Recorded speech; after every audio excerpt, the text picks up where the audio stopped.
जंगल में तेज बारिश हो रही थी। हर पक्षी अपने अपने घोंसले में बैठा था। टुन्नू, मैंने तुमसे कल ही कहा था अनाज खत्म हो गया है। कल का काम तो चल गया, आज का क्या? क्या तुम मुझे भूखा ही सुलाओगे? ऐसा क्यों कहती हो टूनी? तुम्हारे लिए तो मैं कुछ भी कर सकता हूँ। तुम रुको, मैं अभी बाहर जाता हूँ और कुछ खाने को लेकर आता हूँ। टुन्नू बारिश में ही खाना ढूंढने निकल पड़ता है, पर काफी भटकने के बाद भी उसे कुछ नहीं मिलता। टुन्नू, ये इतनी बारिश में यहाँ क्या कर रहा है? ओ टुन्नू भैया, क्या हुआ? बहुत तेज बारिश है, अपने बिल में जाओ, ऐसे बाहर मत रहो। अच्छा, मुझे घर भेज रही हो, और तुम्हारा क्या? तुम भी तो बारिश में बाहर हो। मेरी बात अलग है टुन्नू भैया। मीठी को भूख लगी है तो उसके लिए फल ले जा रही हूँ, पर तुम बाहर क्यों हो? जो काम तुम कर चुकी हो मैं वही करने आया हूँ। टूनी को भूख लगी है और घर में अनाज का दाना नहीं है। लगता है आज रात भूखे पेट ही गुजारनी पड़ेगी। देखो ना, इतनी देर से घूम रहा हूँ पर कुछ मिल ही नहीं रहा। ऐसी बात है तो ये लो, आप ये फल ले लो। मैं तो अभी पेड़ से दोबारा फल तोड़ लूंगी। आप ये टूनी भाभी को खिलाओ और खुद भी खाओ। तुम सच में बहुत अच्छी हो।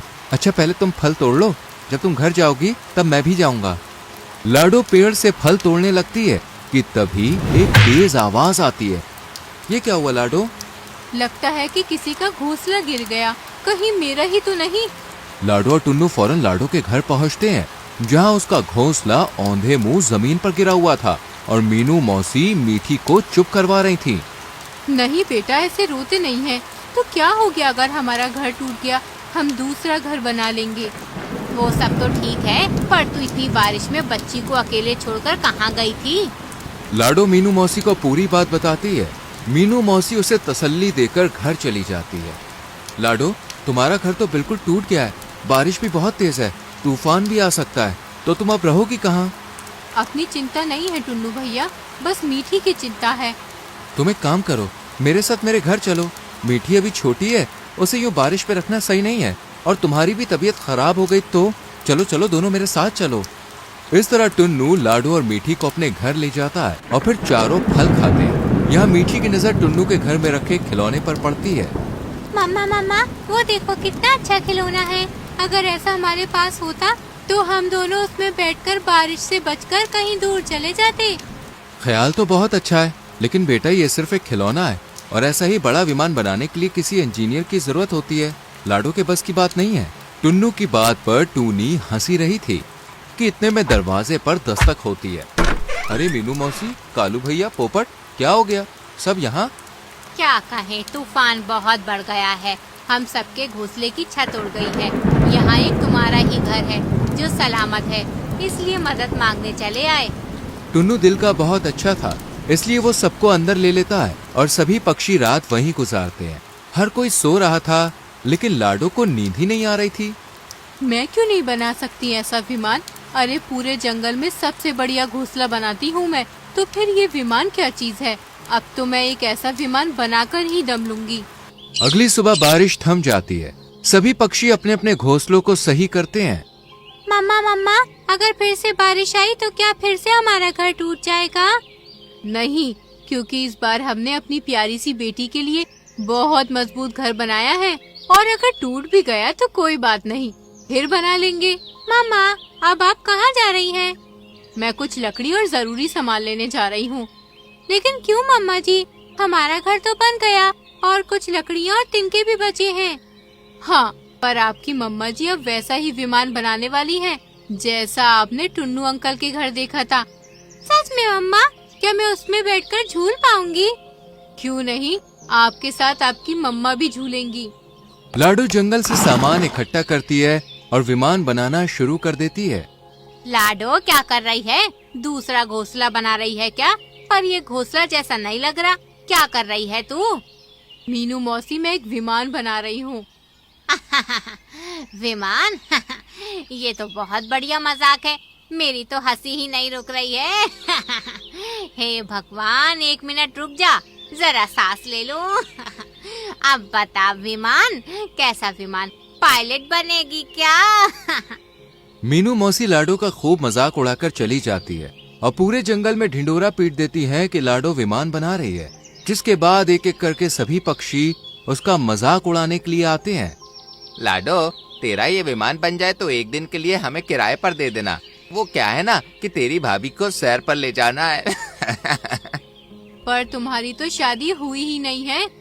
हाँ तो तेरा ये विमान कौन सा बनने वाला है? जिस तरह ये सपनों में बन रहा है उस तरह मेरी शादी भी सपनों में हो चुकी है। लाडो देख, बुरा मत मान, मैं तुझे बहुत मानता हूँ, लेकिन ये विमान ईमान बनाना तेरे बस की बात नहीं है। तू रहने दे, चाहे तो एक और घोंसला बना ले। हाँ, और विमान के पंखे उसमें लगा लियो तो कम से कम उड़ने वाला घोंसला तो बन ही जाएगा ना तेरा। लाडो को बहुत बुरा लगता है कि सब उसका मजाक उड़ा रहे हैं, इसलिए वो मायूस हो जाती है। मम्मा जी, आप ऐसे मायूस ना हो। मैं जानती हूँ मेरी मम्मा ये विमान जरूर बनाएंगी और मुझे उसमें झुलाएंगी। मम्मा जी आप बनाओ, मुझे पूरा विश्वास है कि विमान बनेगा। मेरी बच्ची, तू ना होती तो शायद मेरी हिम्मत अब तक टूट चुकी होती। शाम को तेज बारिश शुरू हो जाती है, लेकिन लाडो बारिश में भी विमान बना रही थी। मम्मी जी अंदर आ जाओ, आप भीग रही हो, तबीयत खराब हो जाएगी, कल पूरा कर देना उसे। नहीं बेटा, बस पूरा हो ही गया, थोड़ी देर की बात है, आप अंदर ही रहो, बाहर नहीं आना, बहुत तेज बारिश हो रही है। लाडो बारिश में भी लगी रहती है और आखिरकार विमान बनकर तैयार हो जाता है। मम्मा जी ये तो उड़ रहा है। हाँ बेटा जी, ये उड़ रहा है। अब मेरा काम खत्म हुआ, कल सभी को दिखाऊंगी कि मैंने विमान बना लिया। ये कहकर लाडो अपने घोंसले में जाने ही लगती है कि तभी जोरदार हवा के झोंके के साथ उसके घोंसले की छत उड़ जाती है और फिर तेज तूफान शुरू हो जाता है। चारों तरफ ठंडी ठंडी तेज हवाएं चलती है, पेड़ जोर जोर से लहराने लगते हैं, बारिश की रफ्तार बढ़ जाती है और एक एक करके सभी पक्षियों के घोंसले टूटने लगते हैं। मम्मा जी मुझे बहुत डर लग रहा है, ये क्या हो रहा है? नहीं बच्चा, डरते नहीं है, आओ हम विमान में बैठ जाते हैं, उसमें बारिश हमारा कुछ नहीं बिगाड़ पाएगी। थोड़ा सा खाना भी है तो हम वहीं खा लेंगे। लाडो और मीठी विमान में बैठ जाती हैं। इतने में जंगल से बचाओ बचाओ की आवाजें आनी शुरू हो जाती है। मीनू मौसी, ओ मीनू मौसी, क्या हुआ और आप सब कहाँ जा रहे हो? इतनी हड़बड़ी में क्यों हो, कुछ बताओ। लाडो की आवाज सुनकर मीनू मौसी सभी पक्षियों के साथ उसके पास आती हैं। लाडो, हम सबके घर टूट गए हैं, तूफान भी बहुत तेज है, ऊपर से शिकारी पक्षियों ने जंगल पर धावा बोल दिया है, वो हमारे पीछे हैं। तू इसमें कहाँ बैठी है? जल्दी से मीठी को ले ले और हमारे साथ चल, अपनी जान बचा, वरना शिकारी पक्षी तुम दोनों को नहीं छोड़ेंगे। ऐसा है तो आप सब तुरंत विमान के अंदर आ जाइए, हम सब इसी में चलेंगे। मतलब मौसी, मेरा विमान बन चुका है और ये उड़ता भी है, आप सब अंदर आ जाओ। क्या सच में? ये पेटी मतलब विमान उड़ता भी है?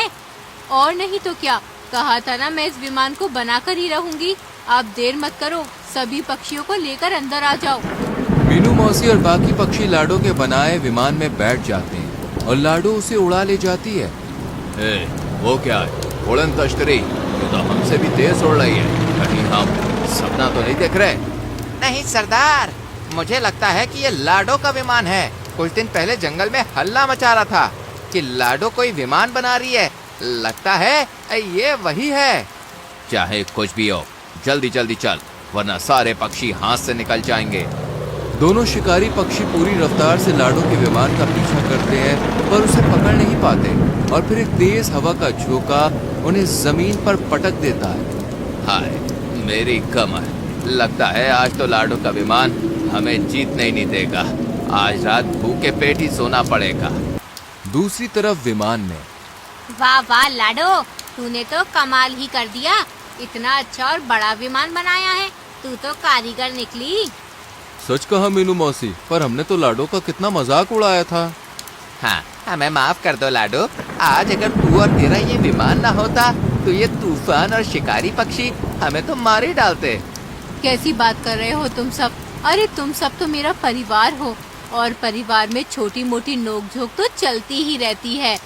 इस तरह लाडो सभी पक्षियों को तूफान और शिकारी पक्षियों से बचा लेती है और सब अपनी गलती की माफी मांगकर उसकी खूब वाहवाही करते हैं। तो दोस्तों, कैसी लगी आपको ये कहानी? वीडियो को लाइक और शेयर करके चैनल को सब्सक्राइब करना। मिलेंगे अगली कहानी में। वैसे आपको हमारी ये कहानी कैसी लगी कमेंट में जरूर बताएं। वीडियो को लाइक और शेयर करके चैनल को सब्सक्राइब करें और बेल आइकॉन प्रेस कर लें, जिससे चिगी कार्टून्स की आने वाली कहानियां आपसे मिस ना हो।